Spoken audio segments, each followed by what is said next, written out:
Hello, everybody. Hello. Hey, what's up, guys? Raccoon Eggs here. What's a raccoon egg? Would you like to elaborate? Don't entertain it. All right, No. I'm not.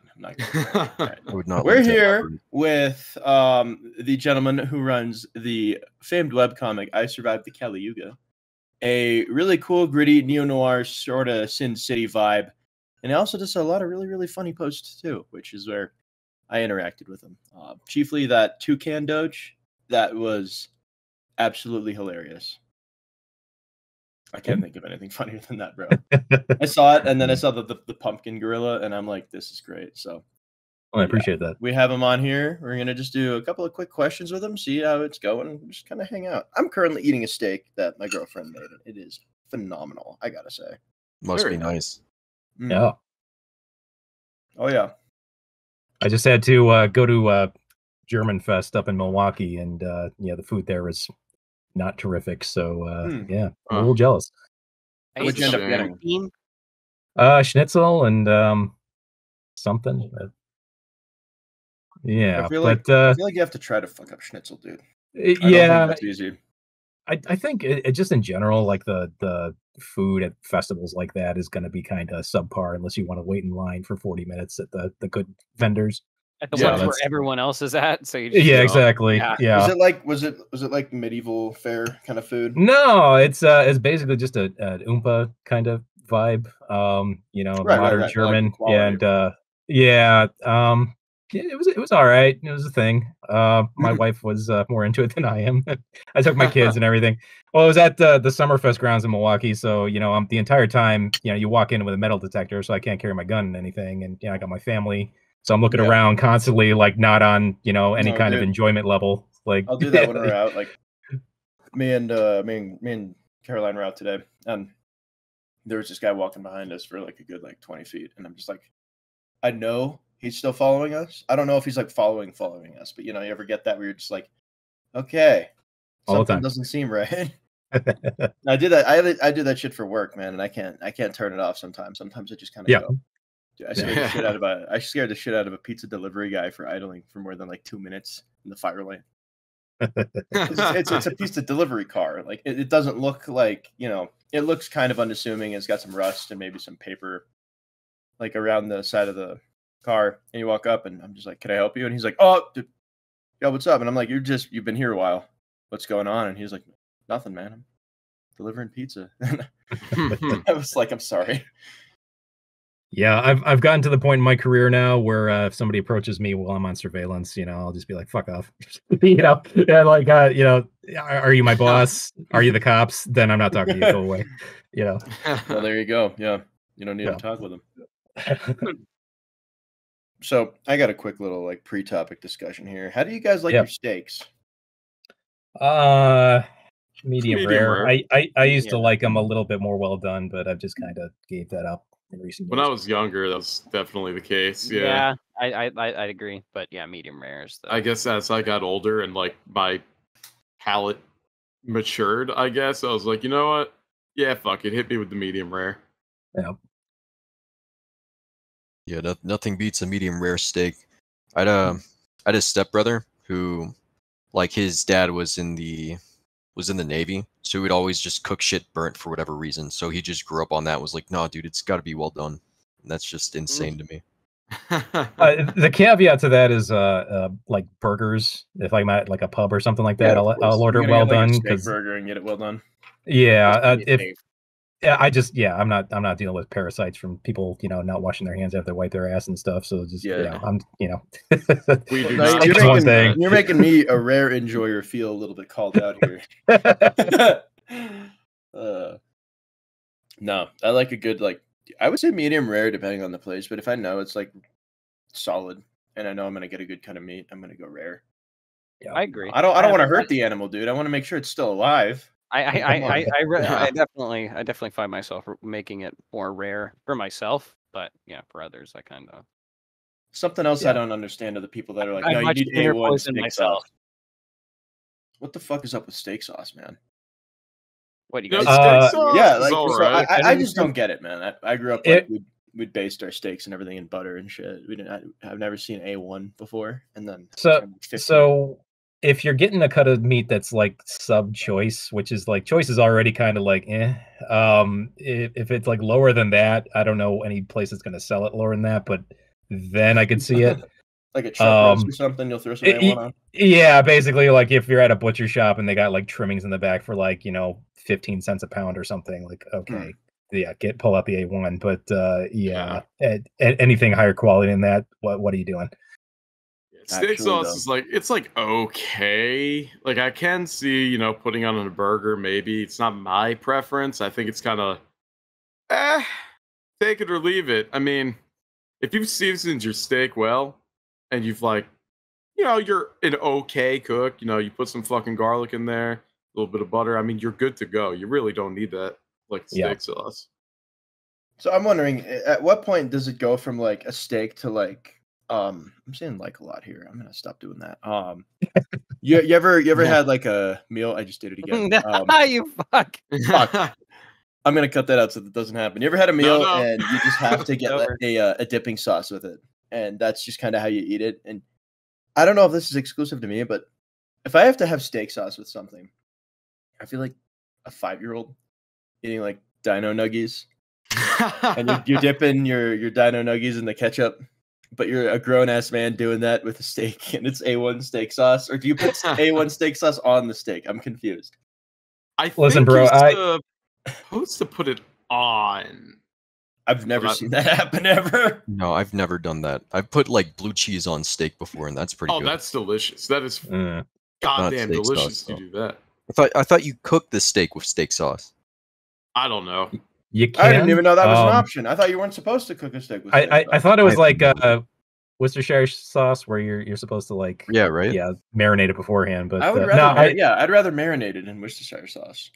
The thing about eating dino tendies and shit like that is when you're a parent to small children like I am, all that comes around again. So you feel like a grown up eating your grown up meals, and then like when you got small kids, you're eating the same crap that you grew up with. So it's time is a flat circle, as they say, and you're gonna come back around to shit that you're like, I'm too old for this. So yeah, my kids are gonna eat the little dinosaur shaped nuggets, and I'm just gonna finish it because that's just how it with goes. Your kids doing that. Was there ever like a food you had where, as a kid, you thought it just fucked so hard, and you're like, this is the best thing ever, and then you buy it for your kid, and you're like, no, I really liked these when I was your age, and you try it, and it's just the magic is gone, the dream is dead. Fish sticks. Yeah, fish sticks. Mini corn dogs. I gotta go with Lunchables for mine, man. What a God. dude. I think mini corn Those dogs were are still revolting to me even from back then. Well, yeah, you're Italian. That's why you have a lot of good food to make. Yeah. It's like a mini pizza. What is this? A cracker? Dude, it's literally like it's like barely seasoned ketchup on top of like something that is slightly more tasteful than communion wafers. It's fucking disgusting. You're actually not wrong, dude. And even communion wafers were better than that, man. Dude, honestly. I actually remember, like, when I was a kid, I ate so little. I actually looked forward to the communion wafers because I was this is a snack. Like, this is a snack in between church and then when we go get lunch. God snack. Thank you, God, for the snack. Yeah. Hit the fourth grade, went to reconciliation, and I was like, all right, sweet. I can do the thing now. Oh man. Yeah. But those and then Kool-Aid jammers too. I don't know if you guys had those. Oh, yo. Mr. Black, have you ever had those Kool-Aids where you twist the top off and they look like a little Galaga Sprite? Yeah. Those are terrific. Man, those are the best, dude. No, what about like the barrel-shaped juices? Oh, dude, I never had those. Chubby? Was like chubby something or other? Chuddies? I know it wasn't Chuddies. It was like some fucking chubby something or other. I don't know. I just remember they were like barrel shaped. I remember too. I think it was because it had the yellow or gold tinfoil you'd peel off. Yeah. You put the straw in there. Yeah. I never had them, but I would see kids with them, and I'd just be like over here with my Kool-Aid jammers, being like, "Yeah, that kid's fucking lame compared to me." And now I'm like, "Oh, Kool-Aid jammers is still fucking gross." So never mind. I'm just picturing some kid at a birthday party, but they treat it like a barbecue. Where where you're just kind of like standing there in the corner, and you got your Kool-Aid jammer, and you see some guy walk over and is like, "Yeah, let me get some of that the Smirnoff Ice," and you're just like, Smirnoff Ice for what? And you're just like a kid. You're like, this guy's drinking that barrel juice. I got this Kool-Aid. But what a nerd! And then you go back and you're like, oh man, yeah, that wasn't really that good. Yeah. So what was the drink that turned kids into the T1000 though? Was that Capri Sun? I can't remember. Oh yes, that was Capri Sun. Every time I think of that, I think of Flork's comic where he one of the socks tries to feed a gorilla Capri Sun so it can turn into the liquid and escape at the zoo. I think about that a lot. For those of you that were a little late to the party being born, Capri Sun used to have these commercials where they would turn into like this liquid metal basically, and you would watch it and be like, I have to drink that now because Terminator is awesome. I did that thing in like one of the Fortnite seasons. Yeah, you gray goo. Oh, God. No, I think that might be not horrifying. It might be in the current season of Fortnite, man. Oh man, that's great. I don't know, Vulcan. It's more muddy than that. It's like Jurassic Park meets Transformers. I don't know what's going on. I haven't played the new season yet. You should. I should. I've been playing a lot of Fire Emblem. You have. Honestly, right up until on the train. right up until the point of recording today, I was playing to the very last minute for Path of Radiance. I got an emulator for it that Vulcan helped me set up because he's a real one. So you were 1 minute late to this because you were playing Fire Emblem for 12 hours. I was 1 minute late because I had to go take a piss. It's one of the best, to be fair.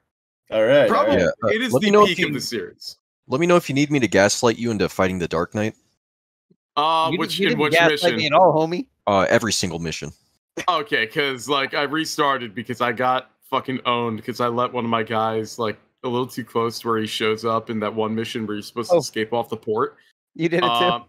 No, you won those. You could have won that. Well, here's the thing. I thought I had my guy positioned just out of range of that asshole, and then he's like, "Oh shit, yo, currently in action.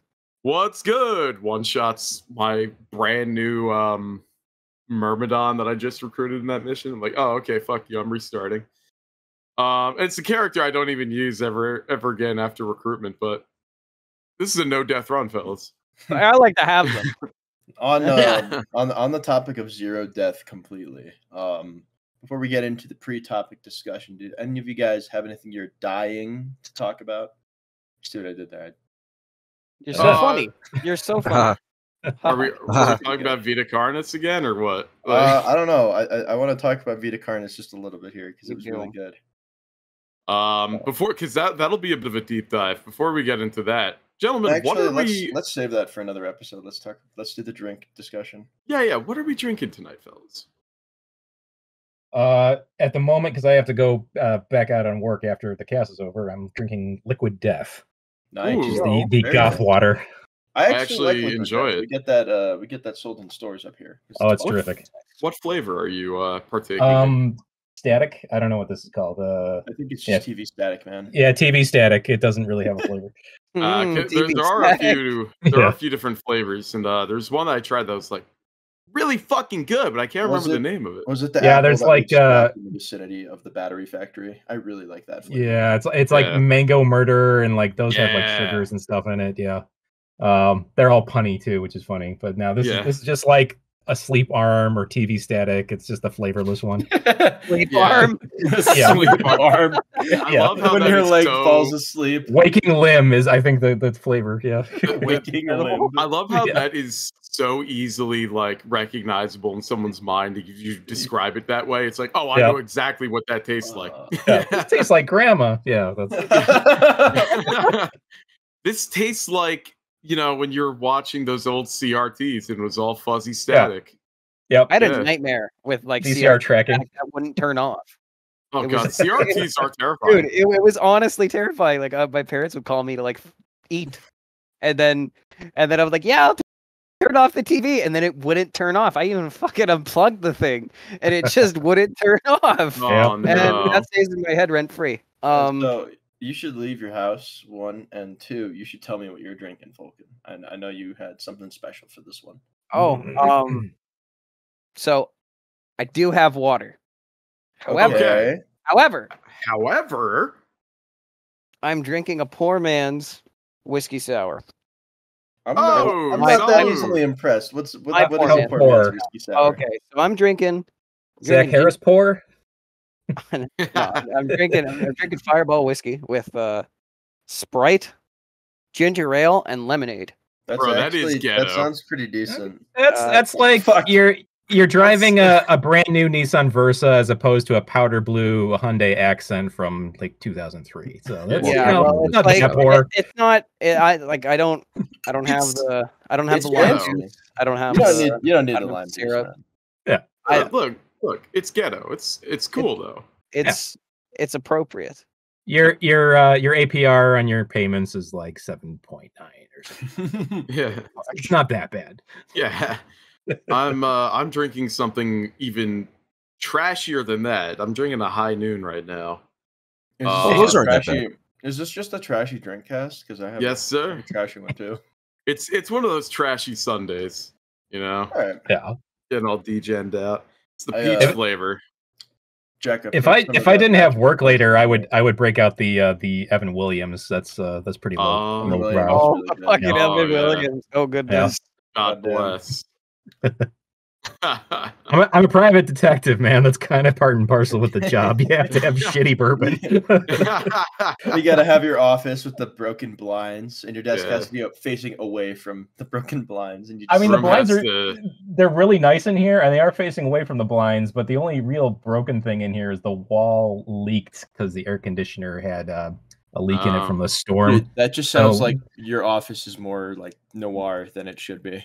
Yeah. It literally is, yeah. You know, that people are asking like, "Oh, how did you make these comics?" I'm like, "Bro, it's just 60% real life." Dude, no, I feel that. I feel that though. It's like your office also thinly veiled in a haze of smoke, just and like All cigarette the smoke. time.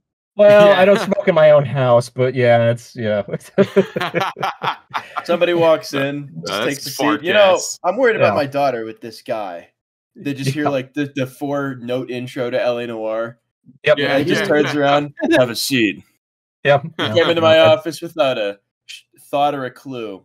I was up creek with no paddle. What kind of creek? Well, we'd be finding that out soon enough. Shit's It's like, dude, you're saying this all out loud in front of yeah. me. Yeah.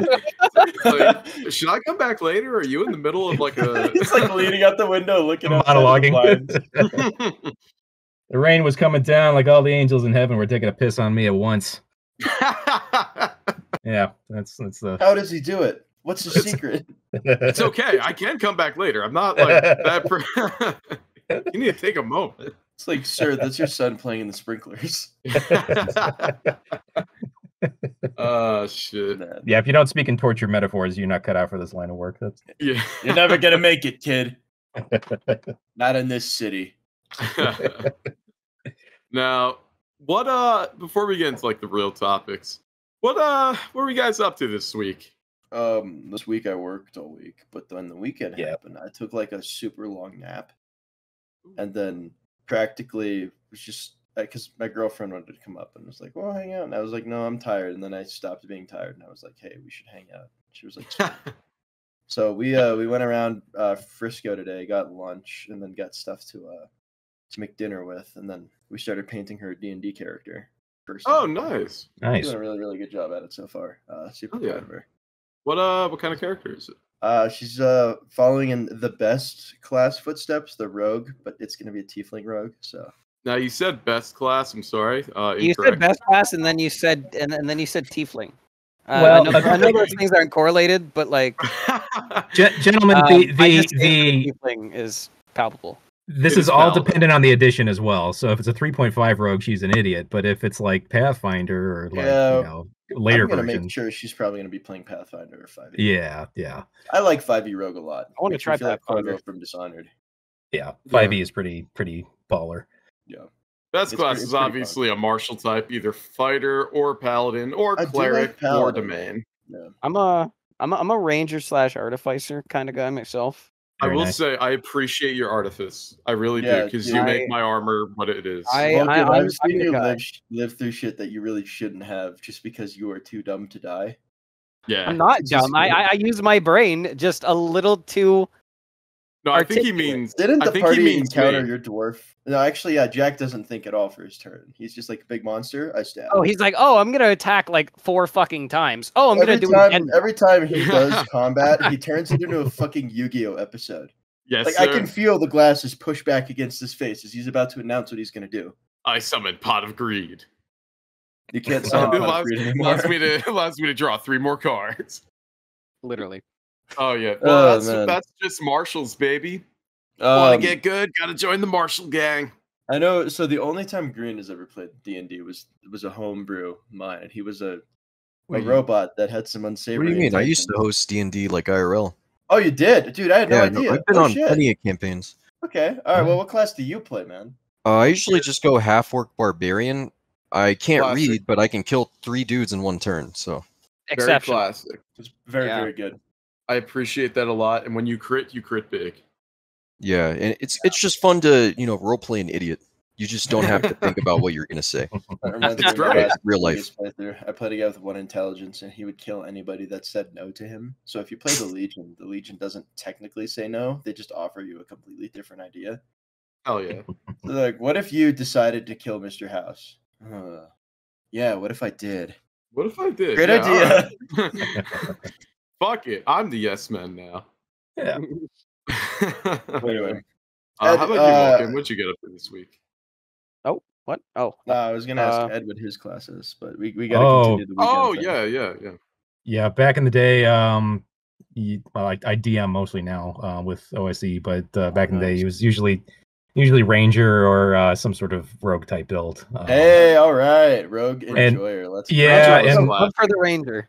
I'm I love- extraordinarily racist in D&D as well, so I always play Race. human. Let's go! awesome. Yeah. It wouldn't be fantastical if you're not being racist. Exactly. A man after my own heart, Yeah. playing human and hating Yeah. the other race. That's right. Dwarf is the only other acceptable one because that's basically Yes, just Dwarf you is know, great. Yeah. We have numerous real life friends who are just dwarves, or Yeah, could we be do. classified as darn. pretty much. He's gonna hear this, and he's gonna like soy Jack out in his room.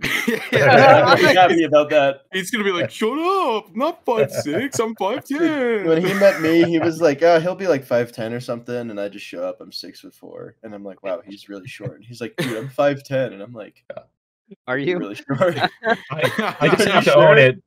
At 5'11", I'm king of the manlets, so that's just kind of the That's world's where goal I'm for me. at. Yeah. Yeah. Well, I guess I World's am tallest dwarf, New but- Jerseyan, 5'11". The tallest New Jersey. Oh shit. Oh man, but yeah, Vulcan, Girl. what did you get up to this weekend? Not very much, frankly. I stubbed my toe really bad yesterday, but This is it. Your highlight is you stubbing your toe. yeah, because it doesn't hurt anymore. But yesterday, it was pretty bad.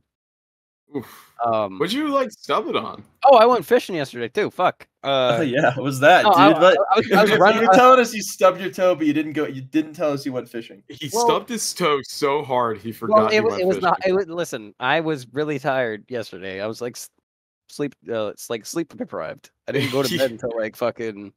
I heard it in your voice, dude, when we were on the call for Yeah, a brief period. Yeah, of time. it was like 2. So I had like 22 hours of sleep, or 22 hours of being awake rather. Like, Oh yeah. Yeah. Well, anyways, I was running. I caught a fish. Oh my god. I'm like jumping from topic to topic. ADHD. So when I was fishing, I caught a singular pickerel.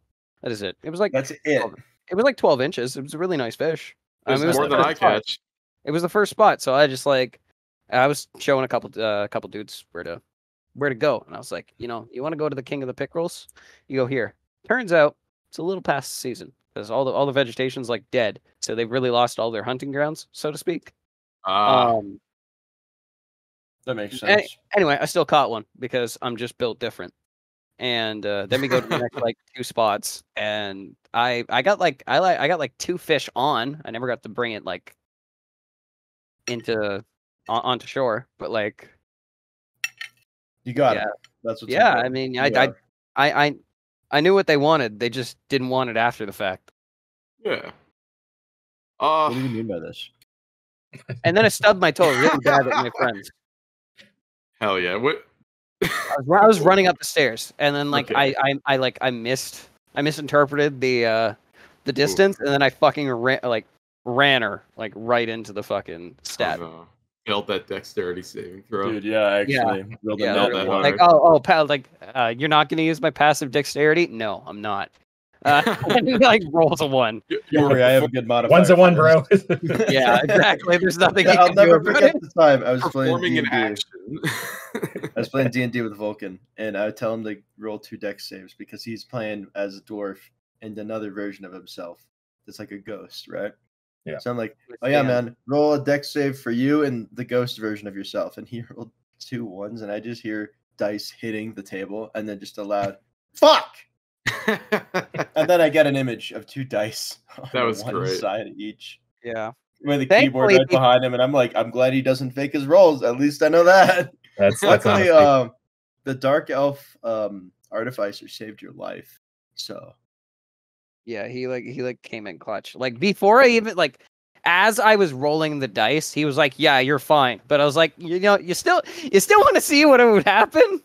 it's like a look at the roll. It's just 2 1s, and I could feel. I think I took 1 hit point of damage upon looking at that image. Yeah, it was. Yeah.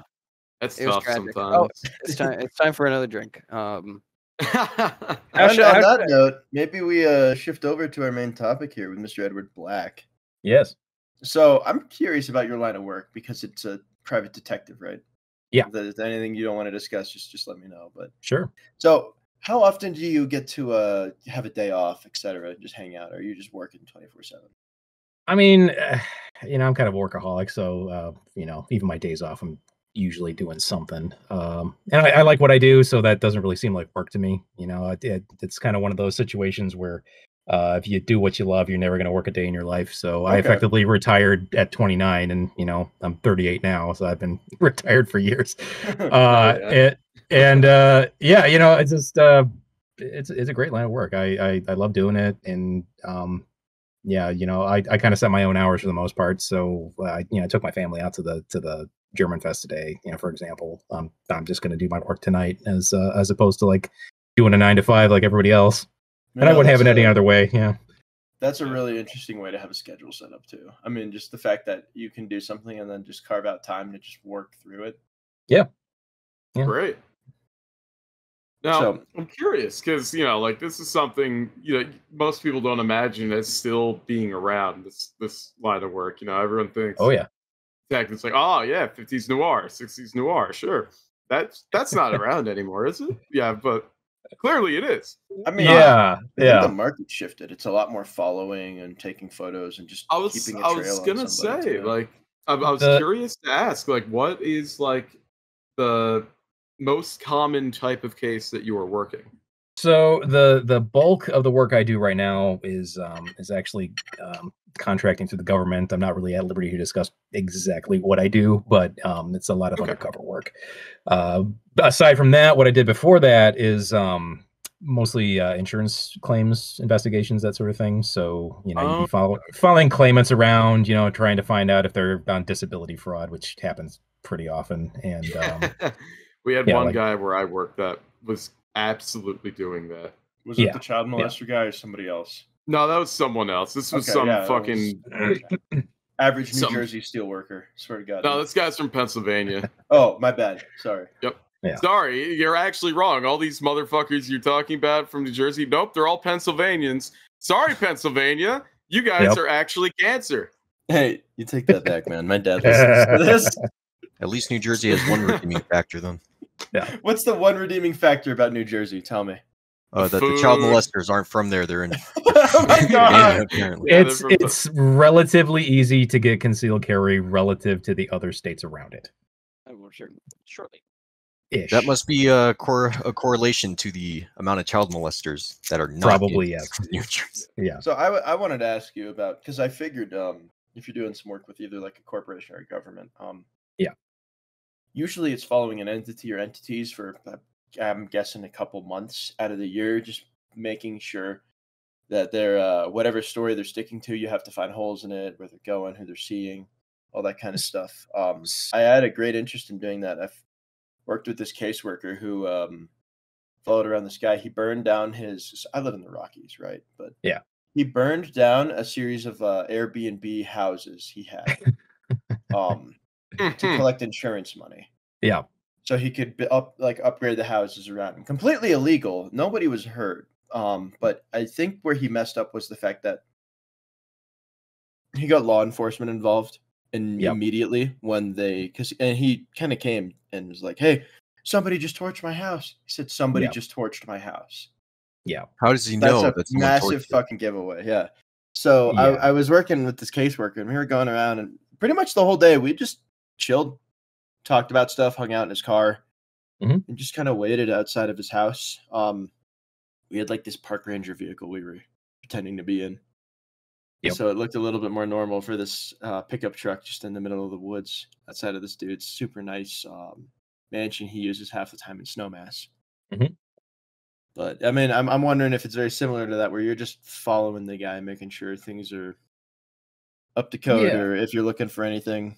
So the case is kind of it's really dependent on what the client wants, but for the most part, the typical case, what you're going to get is a fixed budget. So say $3,000 for X amount of time, or $3,000, however much your cut is relative to who you're working with, and then you have a certain amount of time to just kind of like do surveillance within that budget.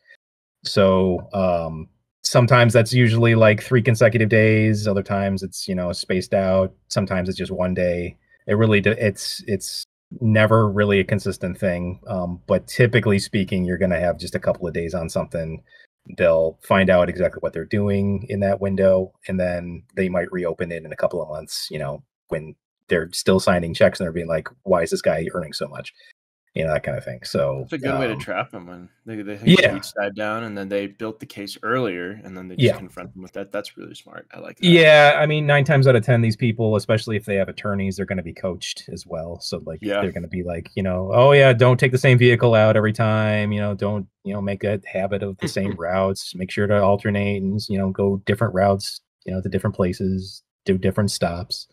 Exaggerate your injury when you're out of the house, that sort of thing. Like it's all very like rehearsed. So it feels very lawyers. It feels very scummy to hear that. I mean, it's a lawyer's job, man.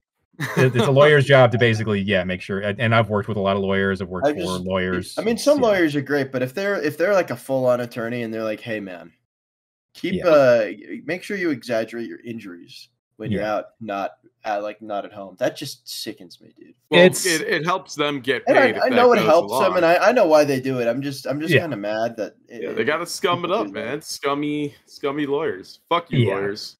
Yeah, it's there, and certain things. There's like an entire ring of Confederates in the whole operation. So sometimes you'll have a doctor that's actually taking a cut off of the claim. They'll be like, here's your diagnosis. You have a back injury, and then they'll take the cut. So sometimes the doctor will be in on. There's like layers to this half the time, and like you're basically breaking apart one chunk of it, but the entire operation hasn't been busted. That's huge, man. Yeah, these things go pretty deep sometimes. I can't even imagine that level of corruption. I mean, I could, but I don't want to think about it. It's going on every day. It is physically impossible to do this for more than a year and still have liberal sensibilities. I will just tell you that. It's not in the cards if you are even remotely honest with yourself. And this is a job that trades in honesty. Like, you are keeping people honest and you are showing people the truth of the matter, whatever it may be. So if you have any shred of like deception in your body about, what you're doing or like your views on the world, you're not going to make it, because that's not what the job's about. Yeah. That makes sense. It is really cool. Now, have you ever had to like deal with any physical altercations? Because oh my, yes. Okay, I'm interested to know hit about me with that. your best customer. Give us your LI Noir moment where you have to beat the shit out of a guy or whatever. So there's one. I was this guy owned a bar, and I was basically in his bar making sure that he was on his feet the entire time. He was taking the insurance claim money and basically funneling it into his business, which is pretty common. That's a lot of guys will do that because they think their job sucks they'll fake an injury, they'll get a big payout, and then they'll do their dream job. You know, with the seed money, basically. That's a really common thing to do. So I'm hanging out at the bar, and the guy's daughter, you know, I'm basically pumping her for information the entire night. And you know, I turn on the charm. I look like Ryan Gosling with a beard that got hit with a shovel. So yeah, it's pretty easy for me. And you know, I'm sitting at the bar. You know, I'm just chatting her up and stuff, and I'm getting information out of her. And you know, I get a whole bunch of, you know, who's and where's and hows and all that stuff. You know, her whole life story, and her boyfriend thinks that I'm flirting with her the entire night. So, you know. Oh shit. And you know, I'm being friendly. I'm not like, you know, I've clearly got a wedding ring on and stuff. So I'm just, you know, I mean, yeah, man, chatting her up. But I think about that kind of stuff a lot. Oh yeah, and so I'm sitting at the bar, and like the guy, you know, basically just kind of sees this from across the bar. He gets an argument with her, and you know, he's belligerently drunk at this point. So he's just like, "Rah." The two of them argue. She walks out, you know, does her thing, and then I'm like, all right, well, I'll just sit around and wait. By the end of the evening, I'm about ready to clock out because I haven't seen the guy that I'm recording covertly in this entire time. So after about an hour, I fuck off and I go out to the parking lot, and this guy follows me, and he starts like getting in my face and like being like, "You stay the fuck away from my woman." Yeah, it was just like, all right, bro, I'm not into it. I'm leaving. Fuck off. And you know, he started trying to pick a fight with me. He tried to spear tackle me. So I'm in a parking lot, and I basically like I'm fairly quick on my feet at this point because I haven't been drinking that much. I mean, if you're dealing with a drunk guy, you can it's out easy to deal with a drunk anyway if you're not trained. I do have training, so you know it's a little bit easier there as well. But you know, he tries to spear tackle me. I kind of like sidestep him a little bit, and he literally fucking goes head first right into the side view mirror of a car, knocks himself unconscious, like lacerated ass face. I'm like, I should help him, but I'm not gonna. And I just get in my car. No, dude, I wouldn't help him. Oh man. Yeah. If he came up to you and was like, "Hey, man, I heard you were talking to my girl," and it's like, "Yeah, man, she's an employee." Yeah. And then he just does that. I mean, fucking, yeah, it's his problem, dude. I can't fathom why somebody would do that. Like when they just they just do stupid shit like that. We're just like sense of like, I don't know, not looking like a jackass in public. Like what? Yeah, I've been around people like that my whole life, man. Depends how many drinks you had in you. It's rural Wisconsin too, so like I think the bar is lower here. You know, if you act like an asshole or a complete moron, like you're kind of within good company anyway. So like I don't think a lot of people think about it too much. You know, they live moment to moment anyway. The IQ starts approaching the area of room temperature at that point. Yeah, it's kind of like Alaska in here. Well, that's my. There you go. But I had something kind of similar with bar fight shit. We were working this event. This is back when I did armed security with a company that I don't want to say the name of, but they know who they are. And they know how they fumbled that contract.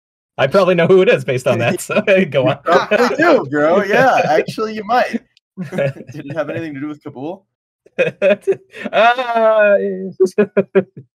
comment. All right. That's crazy. Oh my god. All right. Yeah. Yeah, dude, I just gotta say, holy shit. Anyway. Man, this guy, he's really, really drunk, and we're escorting him off the premises and everything. I tell him, I don't know why. Look, and I get it. Sometimes I can come off as very blunt. But this dude, he pulled his credit card out and he walked up to a woman in yoga pants, put his credit card in between her. Yeah. Nice. And then he poured his entire drink and said, "Dance for me." And my boss, Adrian, fucking tackled the guy to the ground.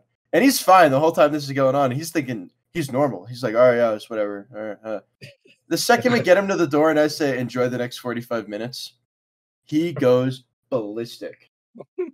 And he just starts screaming at me, and his friend's holding him back. He's like, "What the fuck did you just say to me?"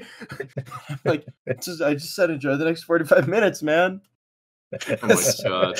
Sorry. I just walk inside, and the dude is screaming and everything, and he's being pulled away. I heard him for at least 8 more minutes while I'm working outside of the door at this post we were at, dude. They dragged him all the way home, kicking and screaming. But what's up with people like that, man? I just don't get it. I don't know. It's so weird to hear, like, because, like, for you guys, which are like relatively more peaceful states than the one I live in. Well, dude, you live in a parking lot knife fight, the state. guess what? I live in Chicago, bro. Like, Oh my god, no, yeah. Oh yeah, okay. I was gonna say because I unfortunately have zero stories about like fights in a bar. I go to bars pretty frequently. Never even seen or encountered a fucking fight in a bar over here. It's fucking crazy. Not Yeah, you know, I hear about it all the time. you think of Jersey Shore as being, you know, just kind of the norm out there, but no, it's No, all you got to do to get their attention is just break pasta in half. There you go. They'll come and they'll find you. There won't they grab their spines in pain. There won't be any story about that one though. They'll find you in the Pine Barrens, or they might actually not. But, what are you gonna do? Feed me to pigs? What's going down? Well, something's gonna happen. I'm not gonna stay on the podcast. But hey, Jack, did you just pull up to my place? No, I can't drive that fast. Not unless you're snapping pasta, then I might have showed up. But like dude, every piece of pasta snapped is an Italian man's bones broken. Yeah. Oh no, that's a bone they're gonna break of yours. Oh shit. Okay. Now, in all those motherfuckers on the Jersey Shore, except for one of them, are all actually from New York. So yeah, they're from like Staten Island or something. The trashier ones are from Staten Island, yeah. Which, sorry, if you're from Staten Island, you're a little bit trashy. Sorry, I don't make the rules. Control your people. 1984, bro. Bro, I'm throwing like I'm just shooting with a shotgun today. If anyone gets caught in the stray, I don't even care at this point. Fuck off. You guys know how it is with gun safety. Stand behind the shooter. Yeah, this it all started with those Texas bussy guys. Oh no, that's not what it's called. It's called Buc-ee's. No, it's called bussies. A lot of people I can't believe how much Texans love bussy. It's crazy. This guy loves bussy. The bussy's infected Wisconsin too. It's actually at war with Quick Trip right now. There's there's one that like cropped up like a little herpes lesion, and now the entire state's in an uproar. It's kind of hilarious.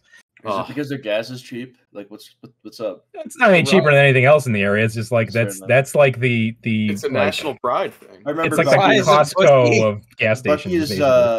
Buc-ee's lowered their gas to $1.86 in Louisiana, and like the state government in Louisiana was like, you can't keep doing this. You're undercutting like every other gas station. Yes. And Buc-ee's was just like, you're right. I'm sorry. I didn't consider that. It's called a competitive market. Fixed it. It's called a competitive market. Fuck it. Adjust your prices to match, asshole. Yeah. Lower gas is good. See, this is about East Coast mentality. It's I'm not wrong. Maybe you're wrong. Even though I came here and I was wrong. I'm so fucking pissed off because Jersey used to have like the cheapest gas in the country. And then Chris Christie was on his way out of the office and he goes, you know what? Fuck you guys. Tax hike on gas. And then it's like, okay, great. That's awesome. We're still pretty cheap. Not the most expensive, but whatever. Fine. And then Phil Murphy comes in and he goes, you know what? Another one. And now we have, I think like gas is currently like $3.50 a gallon. I just gotta say, dude, Chris Christie seems like a Sopranos extra that will get whacked. Yeah. Like you're I don't know. You know, in Goodfellas, you had Maury, and Maury's talking about getting his money back from Ray Liotta and what's his face with the nuts and the guy. And he's like, well, yeah, you know, I'm really wanting to get my cut of money. And they just like stab him with an ice pick. That'll be Chris Christie at like some point, man.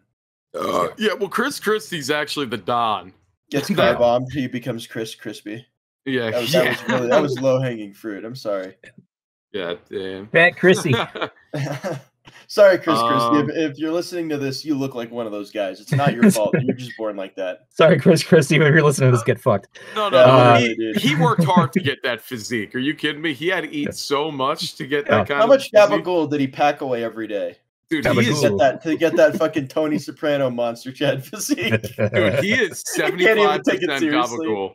Dude, he's bigger than Tony ever was. Are you kidding me? This guy's if you stabbed him, what's gonna come out? Marinara sauce? What the fuck? No, if you stab, you could cut off a nice little thing of prosciutto right off of him. I bet you there's some real nice prosciutto on him right there. Jack, for legal reasons, I think we should clarify that this is a joke. We don't condone people on the podcast. He's cold cuts. He's a walking cold cut. Now, he's listen, you can't keep going on like this, man.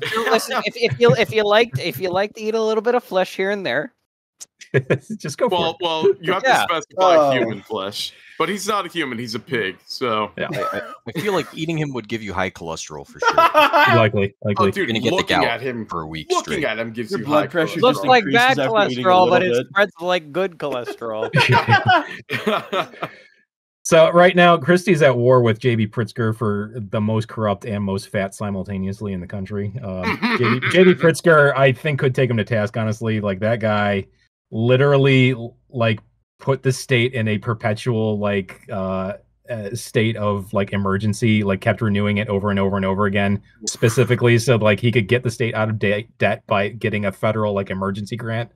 Like he was just like moving money from all over the place just to pay off the shitty like union debts that we have in this state. It was like nightmarish. Like I was thinking about that. I'm like, pisses you're me Colorado, Yeah. Colorado. You're a Chicagoan politician versus your New Jersey politician. Both of them are somehow Italian, and both of them are larger than a pig.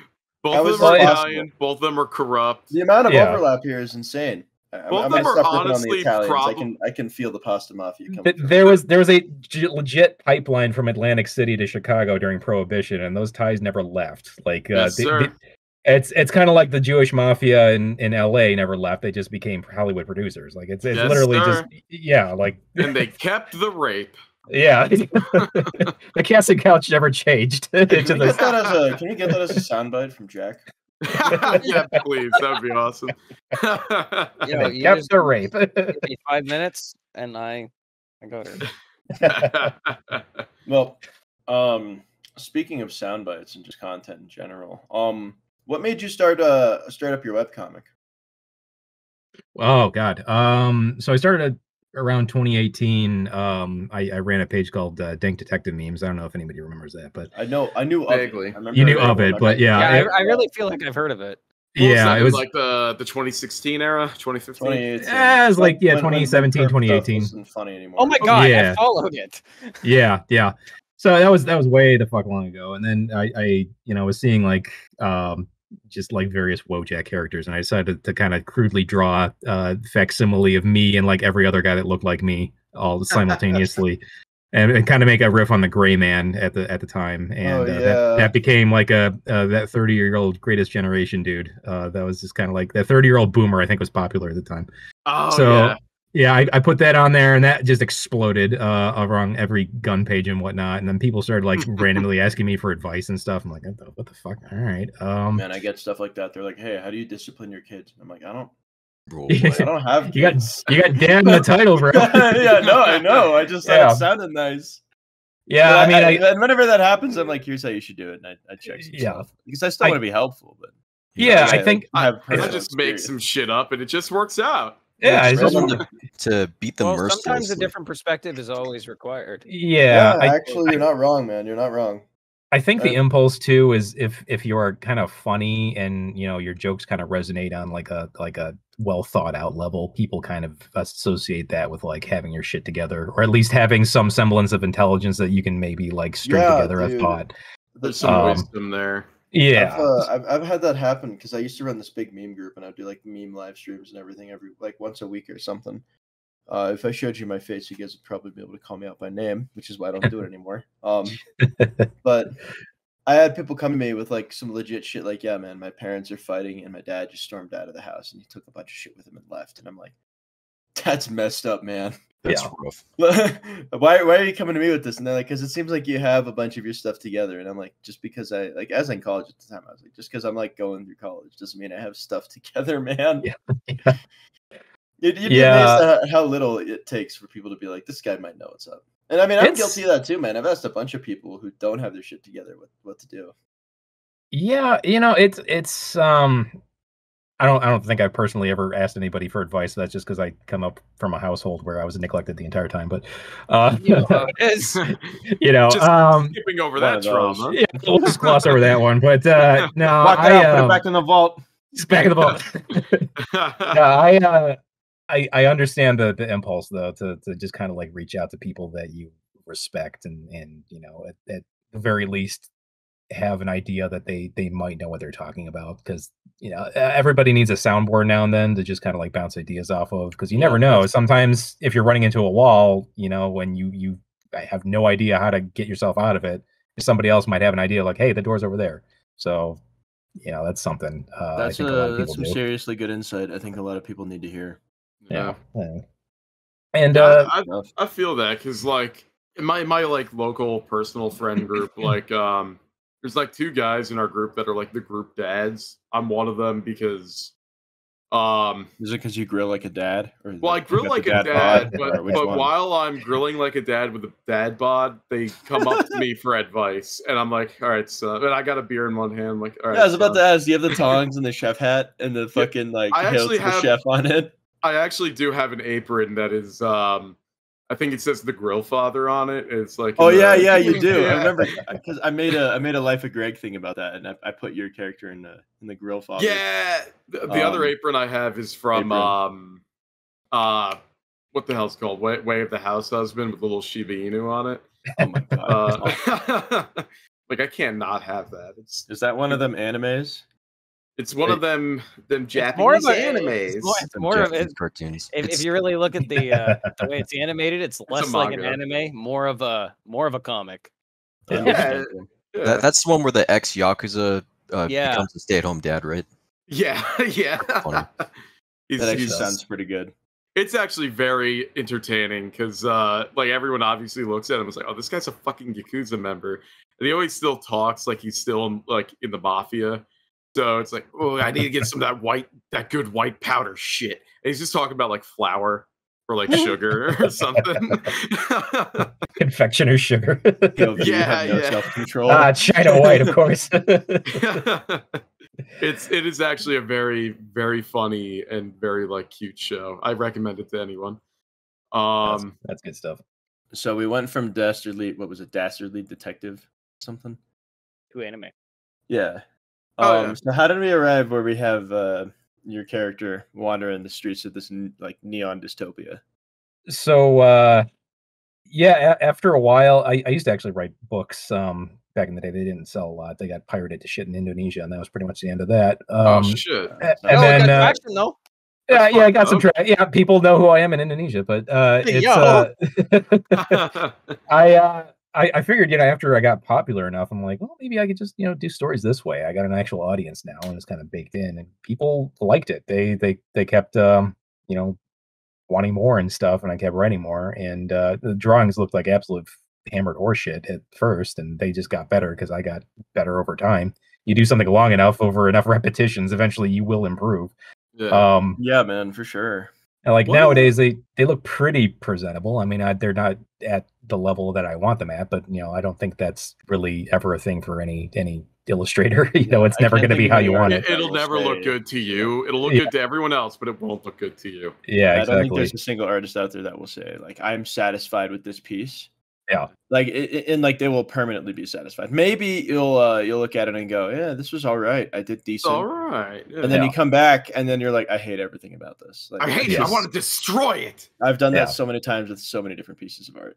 Oh yeah, and I've even released hardcover stuff of that, and I got the proof copy and everything. I'm flipping through. I'm like, oh god damn it, I should have done this way instead. And you know, but That's You what's just have up to about put- proof, man. yeah. What kind of stories were you putting to print in those books? Also, like, So detective? yeah, they're detective noir stuff. So the page is basically just daily satire strips, and I just make funny fucking stuff. The You got some Toucan really, Doge. really good satirical stuff up Oh, there. I appreciate you. Yeah, no, The there's some good shit. Yeah, Toucan Dog was actually a creation my oldest daughter came up with. You know, she was asking me to just draw shit, and she's like, "How about a gorilla with a pumpkin on its head?" I'm like, "Okay." And then like, "How about a toucan dog?" So like, I just started making these things in Photoshop, and eventually like they just took on a life of their own. The rainbow horn, which is the page's The walrus, yeah, it's dude. the walrus with the rainbow. Like that was a creature. Like I'm like, well, what does it look like? And she's like, it's a walrus, but it's got rainbow tusks. I'm like, oh, okay. And so That's I just really started cool. making that. And yeah, it's you know, she's actually contributed a lot to the works over the years. I which actually really That's like great. it when Quality parents spend their consultant. time with Yeah. kids like that, man. Oh, I remember when yeah. I was a boy, I would build stuff with my dad, and it just rubbed off on me a lot. And I every time I look at that memory, I'm like, yeah, I might have not used the right screwdriver, but you know, just like learning and building stuff, and you have that sense of accomplishment with your parent. Yeah, exactly. And as a parent on the receiving end, it's like, this is great that I'm spending time with my daughter, my son this way. And the Oh, I fact that love it's it. even more like presented and preserved by it being out there in this webcomic format, I find one very heartwarming and two very, very interesting. Yeah, yeah. Because I That's mean, Toucan Doge in my eyes specifically has taken on like a life of its own. I mean, I had him in yeah, Greg. I'm gonna put him back in Greg too. that's awesome. I love that. That's awesome. And I've I seen some really, really funny ass edits with them. Like, yeah, I love that. Yeah, the characters in this have just kind of like been used like around the web and stuff, and it's kind of like taking it on a life of its own. I had somebody at a friend of mine was wearing one of my t-shirts at the Milwaukee airport, and like a guy that worked there was like, "Hey, I know that comic." I was like, "What?" It's like, oh no, I don't know how to feel about and you're this. just like, what the hell is going Yeah, on I'm here? somewhat famous here. Yeah, but Micronation internet celebrity. yeah, exactly. Literally, dude. Niche micro celebrity. So I do those daily satire strips with the Facebook page, and then the serials are basically like I said earlier, they're about 60% drawn from real life, and then the rest of it is kind of just a hodgepodge of hard boiled plus Lovecraft detective fiction. And you know, I I vividly remember when you would post your actual stuff to the platforms first before you yeah, started doing like the satirical shit. And by that point yeah, you were already like an established person, mostly because you were, you had your shit together. right, You had cut your teeth on a lot of other larger projects. yeah, And I yeah. remember, I don't know if you ever got a DM from the guy, but if you would have known if it was like through July 2020. He ran a couple of other larger projects. I was part of some of those, and we just needed your advice for something. It was with a boycott. I don't know if you remember any Uh, of that. yeah, that does sound familiar. What were Yeah, the details of that specifically? it was a boycott over a certain intellectual property and how they were treating the fans and how they were treating like the writers. Oh, okay, yeah, I do recall something to that effect. If I don't want to say over the cast, but if I Sure, DM you, sure. you'll probably remember what it was. Yeah, yeah. No, definitely. But I remember that, and I was just like, "Well, this guy's got his fucking shit together." Like this guy's like old school, like I'm making a website to post my webcomic on, like level yeah. of just put together. I appreciate that. And, Yeah, no, and I mean, if it means anything, that still holds true to now, even as we're interviewing you. Definitely got a lot of experience and have just done a lot more really cool shit than a lot of people would like to admit with their stuff. I mean, I can thanks, only man. dream to achieve what you've gotten so far. It just keep getting up every day, man. That's kind of Yeah, that's exactly right. I just sometimes I see it and then I get torn down, but you got to just keep going. Yeah, you wake up, you do your shit. People are gonna like chide you for it. I've taken God knows how many. I've lost count of how many hate pages I've had specifically made Oh my dedicated God, dude, to me. about it. I've had some pretty weird DMs. Like I had a guy tell me he was going to find almost me. like a badge of honor. Yeah, I always like it when somebody like messages you and it's like, I didn't like what you posted. I'm going to set your balls on fire. And you're like, okay, sweet. Good luck with that. All right, bro.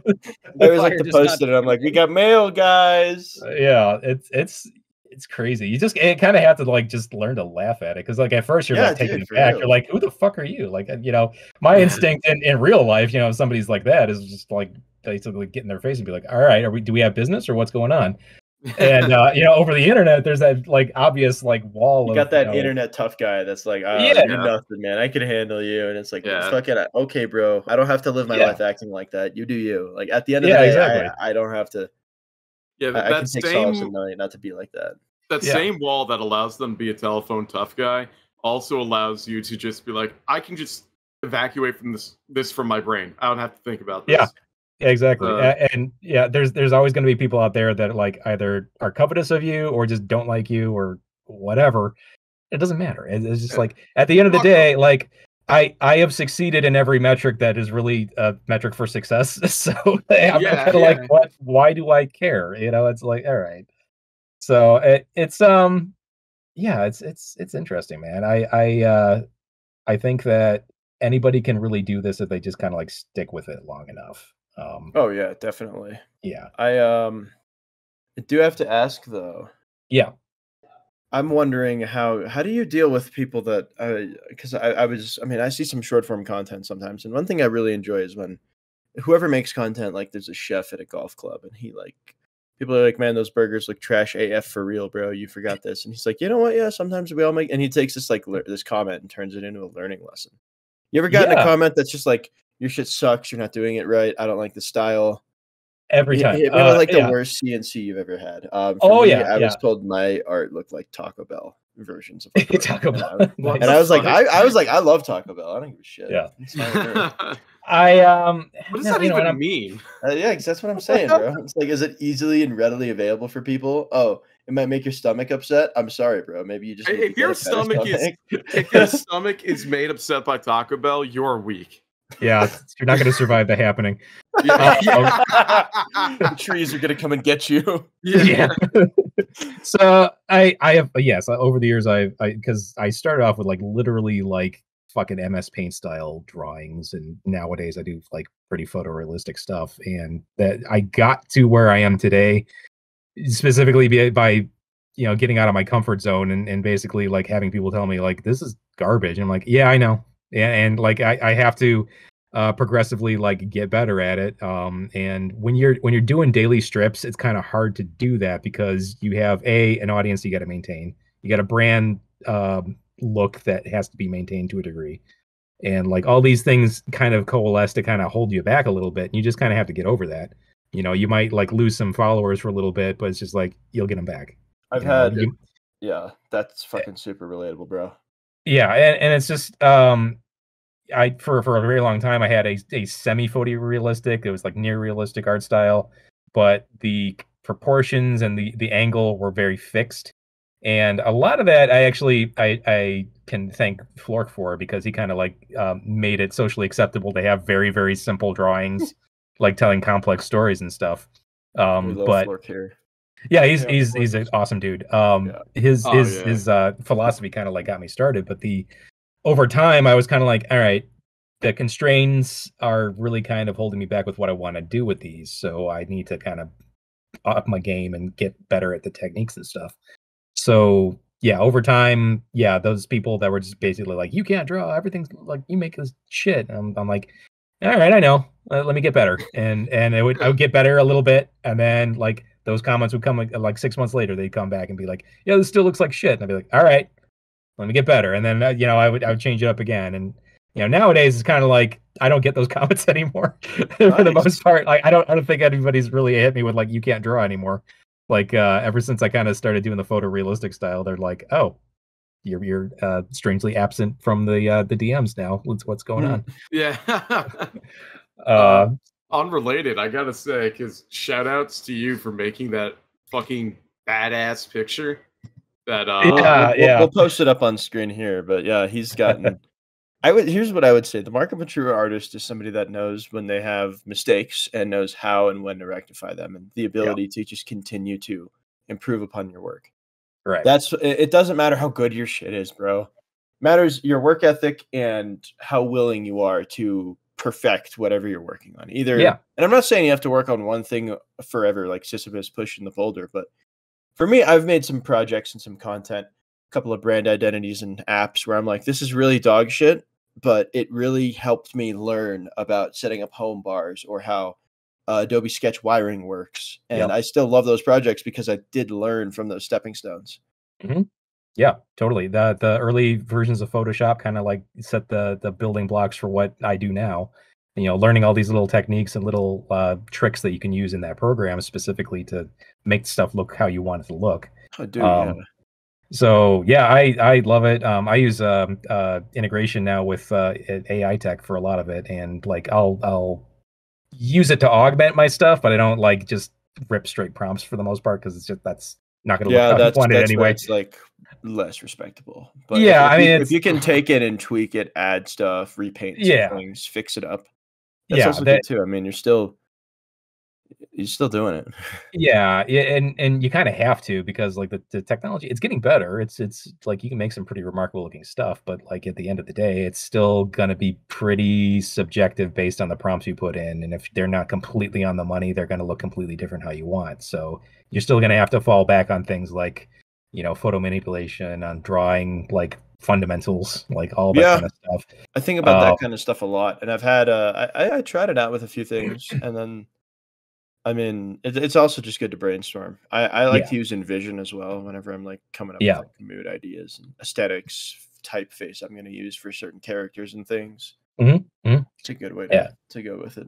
Yeah, absolutely. But yeah, I that particular image, I was just kind of like, we got a little mini Discord here, with all these different creatives. I might as well just kind of like I don't make a logo. When you made that, people Dude. looked at that and was like, "This is insane." Like This image is the hardest going image of the year. I think what I hope we're gonna be able to do is turn it into something like this at some point, where you have all of this culture where people make stuff. Webcomic artists, popular blogs, popular figureheads. They just come on here and it's like, oh, that's the Speakeasy. Yeah, that's some real shit, bro. And like I like the vibe you set with that painting. I think just encapsulates how I think we all feel with it. It's so beautiful. And for people who haven't seen it, I'll just describe it. It'll be on screen right now. They'll be able to see it. That's but for any mobile listeners too, if you're only watching on YouTube, you'll be able to see it. But like for anyone who can't, you can check out any of our pages and see it. But it's like it's a poker table that has all the guests that have been on so far, including a couple other people we might get in the future. We'll be talking about that at the end here. But we got Greg is over on the right side. Then we got he's literally me, bro, in the picture as well. Arby's dead center with the classic bag on. Edward sitting next to Pepe there. That is, Pepe in his little chef costume. It's got me all the way on the left, and then it's also got a sock puppet there. And That was the hardest one to draw. Dude, I bet. How do you even render something like that? I don't know. That was tricky. I had to pull out a lot of different little tricks to make that one work. I think people will know who that is once they see the they see it. Yeah, which I'd love to have him on here. He's a fantastic friend, and I would love to have him and another guest on at the same time. Okay, because they would be awesome. So, side note before we continue, but we have a couple of people coming on probably tomorrow. And we're just going to have a really, really busy recording week. I think we have 4 on. I can confirm one of them is the Mr. Collection of the Doge. We're going to try to get him out as soon as possible after this episode, of course. But I'd love to have you guys back on again. I know Arby expressed interest in coming back, so that would be sweet. Oh, yeah, we'd love to get Arby back. More or less still about you, Ed. So No, have me on whenever. I want to know what makes you look at what do you catalog as good content? When you see something, what ticks all the boxes? What gets those rhubarbs rubbed, if you will? What puts some honey mustard on the glizzy? There's honey mustard. Yeah.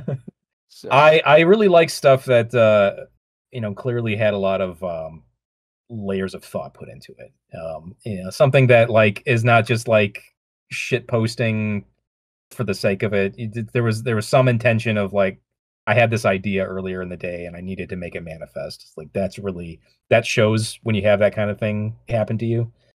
I think that your work in particular, John, your Life of Greg comics are kind of very indicative of that, where you have this this idea in your head, this story in your head that really needs to be told, and you're doing it in almost like a hieroglyphics type of fashion. It's very cool. I really appreciate it. It reminds me a lot of my early stuff, that same kind of drive to I need this story told. How am I For me, it was more or less I feel like this would be something a lot of people could relate to. Just I guess the idea for that would be: have you ever been punched in the stomach so much you just kind of accept whatever the hell is going to happen? Yeah, and that's kind of how I built off the character. I was like, shit sucks, and then you think about it, and it's what happens when he hits his breaking point? Yeah. It's very falling down, but not in a very depressing way, just kind of almost in a hopeful way. And you've accepted what's going to happen to you, and either you don't care or you know that you're going to be able to jump back up as soon as possible. I really like stuff like that. And as far as day-to-day content, I really just I like observational stuff. Things like perspectives that I haven't necessarily considered before. Just high quality memes. That's what I'm something like that when you see it, and it's perspective based. Is it something that we look at and go, oh, that makes me upset, or is it more I've never thought of it that way? I like having a diversity of perspectives to kind of look at, because selfishly it makes me better at my own bullshit. when I can formulate the other person's argument and I can kind of weigh it against my own and be like, okay, where am I wrong? Yeah, no, how that's can I something rectify that not a lot of people do today anyway, where you can, I A don't lot know, of people think get about their that. echo chambers. I would Yeah. say the idea of an evolving mind, somebody that can look at something and kind of process this new information, even if it is a bunch of crazy shit, Yeah. and still sift out pieces of intellect from it, I suppose. Right. Like Like I think that's a very underutilized skill to have for a lot of people. yeah. I'm famously not religious, but I have a very large selection of religious friends because I like that kind of perspective of like this is a thought process that is totally alien to me. But I like hearing it because it gives me a perspective that I'm not used to. It's not something I even like consciously think about in those terms. And having that kind of reflected back at me, I can kind of weigh my own perspectives and be like, okay, where is the overlap? Where are the actual like intersecting points of truth that I can really pull from this? And so I really like that. That's really, really cool. I think about that, and even with it just religion in general, because Jack is a devout Catholic and I'm an Right. Eastern Orthodox. But the fact that we can sit here and he'll throw a bunch of really cringe shit at me and just be like, "Oh yeah, well by the way, our wine's better, our prayers are better," and it's like, "Okay, Jack, whatever you say, man. I'm not Hang gonna on, hear you we over my cool never talked chanting." about that. The only It's a shit we this is a hypothetical, but Oh, okay. the Well, fact if I can look at that and go, well, you know what else I really like about that is this. I mean, even if you're like, Jack says something you don't totally agree with, there's still be parts that you can look at and go, I can understand that. We all kind of agree, the liars of society are really, elements that need to be called out. We all agree that like going to the gym is, really important, and I think just family's really self-care important. is really important. Yeah, self-care is really important. Like all these things are just kind of universal truths that like if it's factual, you're not going to really disagree with it unless you're an idiot. Yeah. So it's just, that's kind of where I'm at. We have a lot of idiots. Yeah. Yeah, dude, I've seen some stuff. Yeah. And I've seen so many idiots over the years in various shades you wouldn't even expect. Idiots abound in places you wouldn't even imagine. So would you call yourself more like the content that you enjoy more mentally stimulating, or just more just much more mentally thought provoking? Something that you look at your brain and you're like, I like watching that. Like for me, sometimes it's like pool videos, and then while I'm watching that, I'm like, if I did this whole thing where like Greg finds some drug lord that's selling drugs to people and he just drowns them in his own pool and leaves them there, that'd be sweet. I like things that make me feel something, and I like things that make me think about stuff. Yeah. Dude, I'm in the same boat, bro. That kind of sounds like a platitude, but like it's I would say it feels more like an axis to grade stuff. You could totally put any content on there. Let's say Vita Harness is one. You could throw that on that axis somewhere. Figure out where that is. Treat it like a line graph or like a point graph, something like that. You could just gauge a bunch of different content. Like if you just like repost like content, it's like, okay, that's stimulating, but it's not like too thought provoking. Yeah, I would and if say you're somebody like point, Ascetic who has these really long like thesis rambles about what is true loneliness, how does somebody truly be satisfied with themselves, that's much more thought provoking. I mean, I think these are two ends of the spectrum here.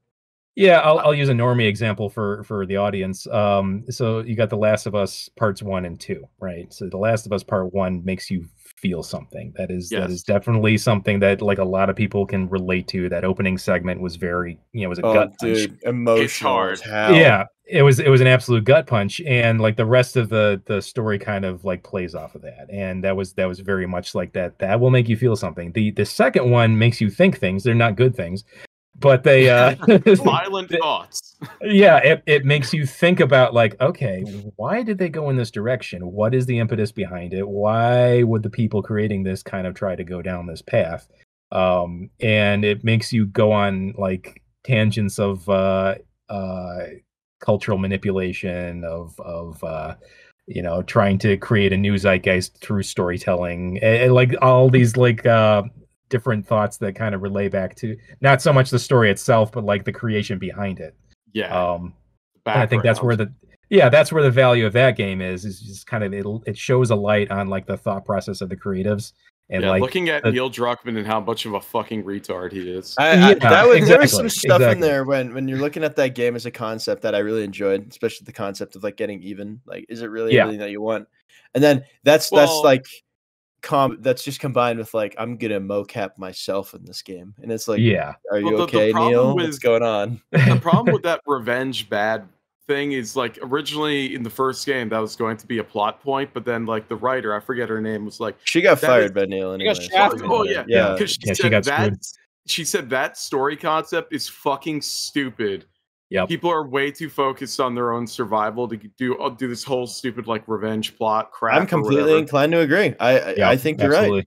Yes, no one's Absolutely. going to go halfway across the country, crossing miles of zombie and like bullshit infested crap just to go get back at this one person. So like the Yeah. whole thing is kind of like this is dumb as hell. They could have done it so much better. They I could have. think they could have, dude. I mean, and that's nothing to bash the characters, but I agree with you to the point where it's like it's a great plot concept. I think it just got caught up with a bunch of like I don't even think it's making good those plot like concept. making those super Reddit moments in the game. I guess is the term that I would use. I don't even think it's a good plot concept. Like revenge stories are very played out, and it always ends the same way. It's like, oh man, revenge. It just wasn't worth this whole journey. What do I do now? That's not true. My favorite game No. with revenge in it is Dishonored, and if you get the bad ending, it's like Corvo climbed atop a throne of corpses to get to what he needed to do. So And there's it's like, oh, what's Corvo's thought process on this? And he's just like, whoops.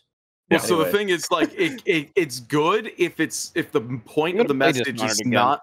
I'm gonna It's reinstall a it good right now. game. It's good when the whole point of it is not revenge bad. If your ultimate point is that I think with something Something like Dishonored, unrelated to that. it's more or less like, do you think revenge bad instead of revenge bad? I think well, it's yeah, more it doesn't shove it in your face. It makes you ask Yeah. the question and think about it yourself. going back to what but- Ed said with it though, where you do have like that kind of content that can make you think that way.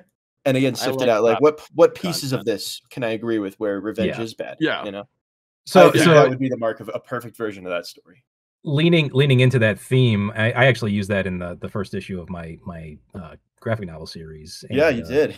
The revenge theme of that, I totally agree that the revenge bad trope is fucking stupid. In real life, it doesn't play out that way. In real life, it's cathartic, and yeah. you know, it's a good thing. And that's the you know, morality of like you need to forgive your enemies at all times. Is like I don't agree with that. I don't think that's practical for all situations. Yeah, dude. I think there's some shit that just can't be forgiven. Yeah, and so the device that I used in that narrative was very much based on like the idea of like, no, you're gonna get revenge. It's gonna be a cathartic experience, and like you're gonna move on to the next thing. Because you know, once you get revenge, like that is the freeing element that allows you to then progress in your life. You And can you're not now gonna- find a new motivating factor. Yeah, exactly. Like it's I not think- like end of purpose when you get revenge. It's just end of like that particular motivation. It's you like, know? you get revenge and now you cease being a person. That doesn't make any sense. That's Yeah, fucking that's- stupid. I feel Yeah. like with sometimes when you tackle the story concept, writers get really hung up on the I got Themselves. revenge, what now aspect of it, and Yeah. I think that's an easy out for them to just be like, look, now they don't know what to do with their life, and it's like, well, yeah, maybe for a little bit, but it doesn't Yeah. play Oh, out look, that they- way. And you know, they I can go get it start a because it's family. easy sympathy points, and it's like a fake deep kind of concept. But Yeah, it is. you And can do a it's- lot with that just isn't executed upon by some companies. I mean, Because even that writers. takes Yeah. takes effort to do that. It Yeah, takes it's- like good writing to do that, and there's not very good writers in Hollywood right now, which is why I do not sympathize with the fucking strike going on. Same. So for me, another great game that did tackle some great concepts of revenge would be Red Dead Redemption 2 Yes. and yes, 1. that was a good So one. let me explain. I think when asked about revenge, Arthur says it's a fool's game in the concept of you're going to waste a lot of time and stupid shit trying to get something done you'll feel good about for a little bit. Yeah. But at the same time, Arthur is just constantly bitter about so many other things that I can understand why he says that, but he has to bottle it up at the end of the day. And then you have John Marston, who, you know, he does get that revenge. And what does it cost him? I mean, he was basically a tool for the government, and they capitalized on his just blind fury for his old crewmates to do that. And Yeah. to Yeah. quote Dutch, there's just going to be another monster. They're Yeah. going to make one up, even if they don't have one. Yeah. And so And that's why I think Red that's a Dead- great way to look at revenge too. It's just this Yeah. like, Yeah. do I have that energy to take revenge? That's Is it why, worth like, my Red time and Dead's- my emotion? Yeah, Yeah. that's why Red Dead's version of the revenge plot is fucking great. Yeah, and then at the because- end when you have Jack become a lot like his dad, it's just like, well, Yeah. he's just completing the cycle. This Yeah. this was going to keep happening.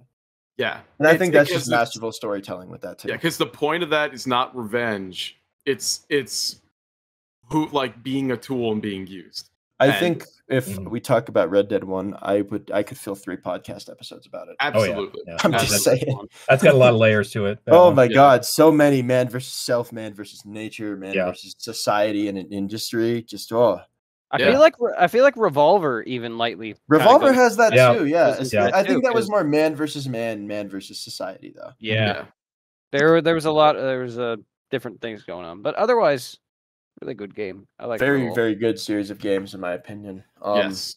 So we're gonna wrap it up here, guys. Right now, actually. Going into next week, does anybody have anything they want to talk about? Anything fun going on? Any projects you want to shout out?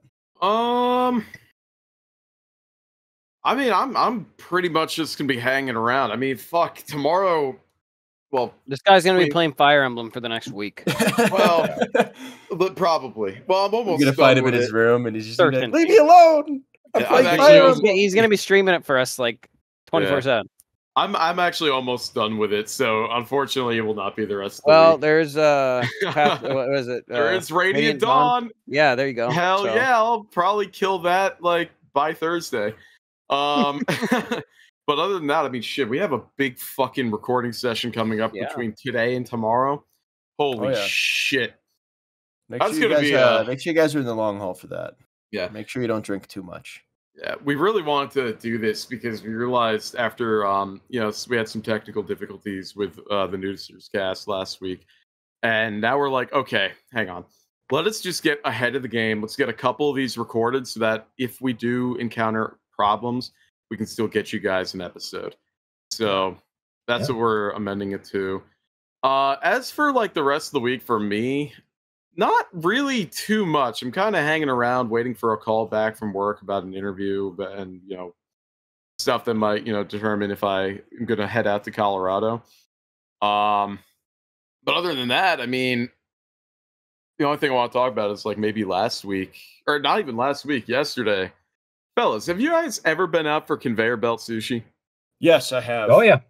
Sushi station. Conveyor belt in, sushi is really Chicagoland. fun. Unfortunately, I went with my brother, which means that he was just grabbing everything. I'm like, Yep. dude, slow down. Oh, by the way, shout out to my little brother. He just got engaged. Hey, Hey. salute, Congratulations. hey. As of a couple years, I think 6 or 7 years. They've been together since high school, and they're engaged. Yeah, now. that's great. Fantastic. to hear. Congratulations. Super Attaboy. fucking proud of him. Dude, holy shit. It was my first time going to a conveyor belt sushi place. We went like 6 people. And this place has like a receptacle where you put your plates or whatever, and every 5 plates, it plays a video because there's like a screen, like a touch screen above where you're eating.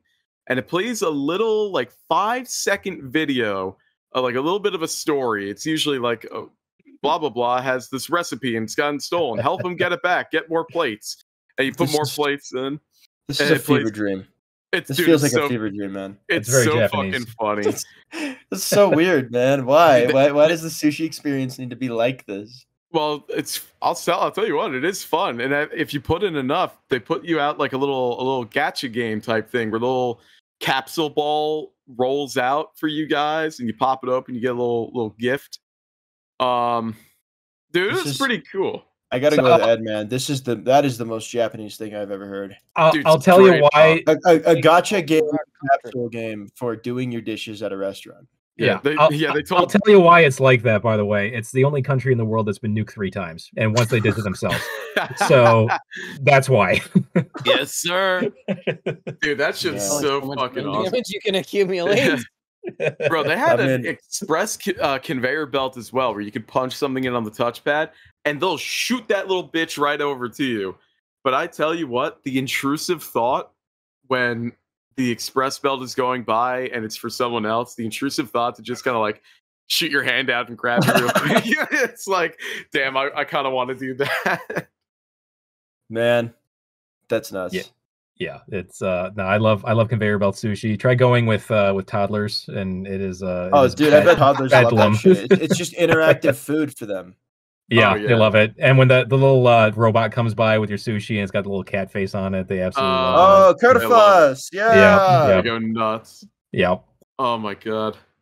Honestly, that place is some of the best ramen I've ever tried. Like Dude, the broth in I that get was ramen from those delicious. places instead. It's the only place in Denver to get a decent bowl of ramen. At least. Oof. So There's a couple places here, but they're like literally separated by like cities. So it's like fucking Oh, man. sucks.